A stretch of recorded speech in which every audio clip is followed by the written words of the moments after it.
Big boss Telugu season 7 అట్టహాసంగా ముగిసింది. Common man పల్లవి Prashanth winner అయ్యాడు. అయితే తమ అభిమాన కంటెస్టెంట్ విన్నర్ అయ్యాడు అనే ఆనందంలో ప్రశాంత్ ఫ్యాన్స్ శృతి మించి ప్రవర్తించారు. అన్నపూర్ణ స్టూడియో బయట నానా హంగామా చేశారు. ప్రభుత్వ ప్రైవేట్ వాహనాలను ధ్వంసం చేశారు.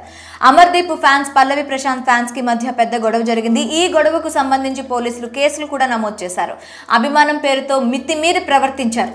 ఉన్మాదుల్లా రెచ్చిపోయారు. ప్రభుత్వ ప్రైవేట్ వాహనాలను మాత్రమే కాకుండా పోలీసుల వాహనాన్ని కూడా ధ్వంసం చేశారు. Bigg Boss contestants Amardeep, Ashwini కార్లను పగలగొట్టారు.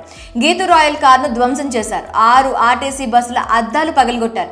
ఈ మొత్తం అల్లర్లపై కేసులు నమోదయ్యాయి. జూబ్లీహిల్స్ స్టేషన్ లో ప్రశాంత్ మీద, అతని అభిమానుల మీద పోలీసులు కేసు నమోదు చేశారు. ఇక ప్రశాంత్ పై అయితే 6 సెక్షన్ల కింద కేసులు పెట్టినట్లుగా తెలుస్తోంది.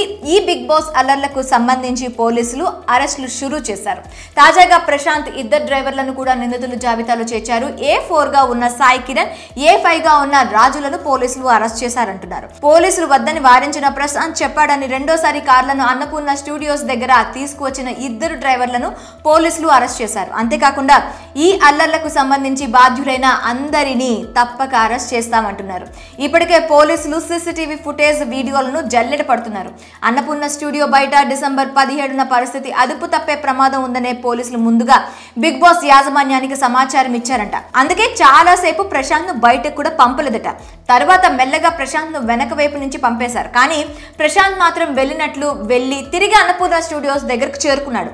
ర్యాలీ వద్దని చెప్పిన పోలీసులతో వాదనకు దిగాడు. ఒక రైతు బిడ్డకు మీరు విలువ ఇవ్వడం లేదంటూ వీడియోలు తీశాడు. మరి బిగ్ బాస్ అల్లర్లకు సంబంధించి ఇద్దరిని అరెస్ట్ చేయడంపై మీ అభిప్రాయాలను కామెంట్ రూపంలో మాకు తెలియచేయండి.